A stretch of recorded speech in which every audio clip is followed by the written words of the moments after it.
Hi, this is Faiza and today we are going to discuss the parts of a sentence. हम ये देखेंगे कि एक sentence जो है वो कितने पार्ट्स से मिलकर बनता है, उसके क्या-क्या कंपोनेंट्स हो सकते हैं। तो let's start. First of all जहाँ से हम स्टार्ट करेंगे वो है सब्जेक्ट। सब्जेक्ट क्या होता है सेंटेंस में? सब्जेक्ट एक सेंटेंस में it either indicates what the sentence is about और हु और what is performing an action. इसका क्या मतलब है? इसका मतलब ये है कि एक सब्जेक्ट वो होता है जो कि सेंटेंस में हमें ये बताता है कि कोई काम जो है उसको करने वाला कौन है या जिसके बारे में बात की जा रही है वो कौन है। तो अगर हम इसकी एग्जांपल देखते हैं, she is reading a book. तो रीडिंग जो है वो हमारा एक्शन है और कौन रीड कर रहा है वो है शी, तो इसलिए शी जो है वो हमारे पास सब्जेक्ट है। Then comes the verb. That verbs identify an action or state of being. Verb क्या होता है? वर्ब वो एक्शन होता है जो किसी सेंटेंस में परफॉर्म हो रहा होता है और या ये किसी स्टेट ऑफ बीइंग को यानी उस हालत में होना उसको जो है वो शो करता है। तो वर्ब या तो हो सकते हैं फिजिकल एक्शंस या एक्शंस और या फिर वो हो सकती हैं states of beings. For example Ahmad runs, तो रन्स जो है यहाँ पर ये वर्ब है और ये एक्शन है। और अगर हम ये कहते हैं दे आर इंटेलिजेंट बॉयज, तो यहाँ पर कोई एक्शन नहीं हो रहा बल्कि स्टेट ऑफ बीइंग के वो हैं इंटेलिजेंट बॉयज। तो यहाँ पर आर जो है वो हमारा वर्ब है जो कि स्टेट ऑफ बीइंग को शो कर। उसके बाद आता है जी ऑब्जेक्ट। अब सब्जेक्ट भी हमने देख लिया कि किसी एक्शन को परफॉर्म करने वाला is subject, the action is verb.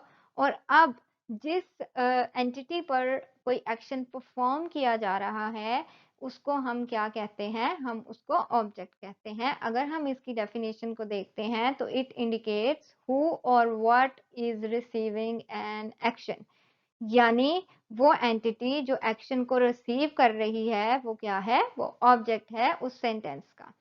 For example she is reading a book, तो शी सब्जेक्ट है, reading is verb and book जो है वो हमारा ऑब्जेक्ट है जिस पर कोई एक्शन परफॉर्म किया जा रहा है। उसके बाद आता है जी एडवर्बियल। एडवर्बियल क्या होता है? एक सिंगल वर्ड हो सकता है या ग्रुप ऑफ वर्ड्स होते हैं that function as an adverb. Single word या कोई ग्रुप ऑफ वर्ड्स जो कि फंक्शन करते हैं जिनका काम क्या है? एडवर्ब के तौर पर काम करना। एडवर्ब क्या करता है? एडवर्ब एडिशन करता है वर्ब के मीनिंग में, एडजेक्टिव के मीनिंग में एंड अनदर एडवर्ब के मीनिंग में। यानी एडवर्ब के मीनिंग में भी एडिशन एडवर्ब ही कर रहा होता है और जहां पर वन वर्ड हो एडवर्ब या मोर देन वन वर्ड हो तो उसको हम क्या कहेंगे? एडवर्बियल। और दूसरा इसका नेम है एजेंट। एग्जाम्पल देख लेते हैं।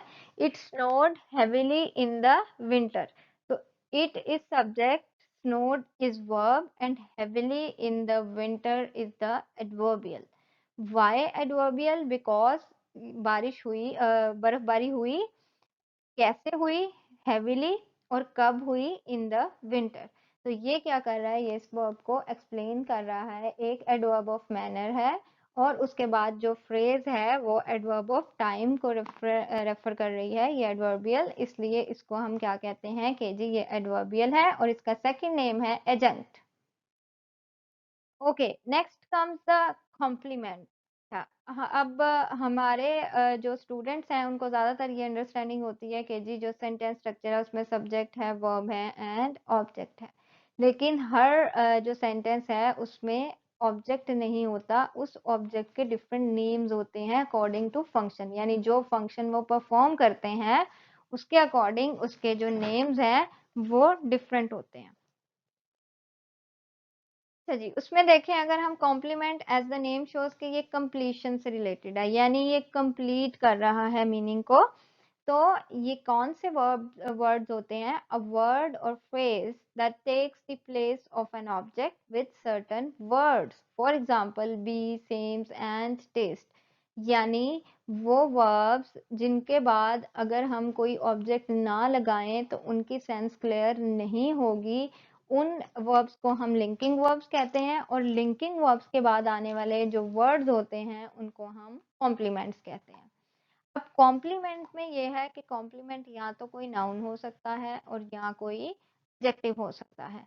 एग्जाम्पल अगर हम देखते हैं तो अहमद इज अ डॉक्टर, इसके बाद अगर हम कोई वर्ड नहीं लगाते तो हमारी सेंस बिल्कुल कंप्लीट नहीं होगी। अहमद इज कोई सेंस प्रोवाइड नहीं करता, इसलिए लिंकिंग वर्ब जो है वो है हमारा इज, और इसके बाद हमें कोई ना कोई कॉम्प्लीमेंट देना है।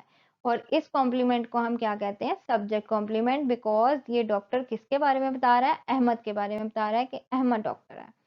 उसके बाद आता है जी दिस डिश टेस्ट्स स्वीट। तो अगर हम सिर्फ ये लिखते हैं कि दिस डिश टेस्ट, तो क्या ये एक मीनिंग कन्वे कर रहा है? नहीं, ये मीनिंग कन्वे नहीं कर रहा, इसलिए टेस्ट भी एक लिंकिंग वर्ब है और जो स्वीट है दैट इज कॉम्प्लीमेंट।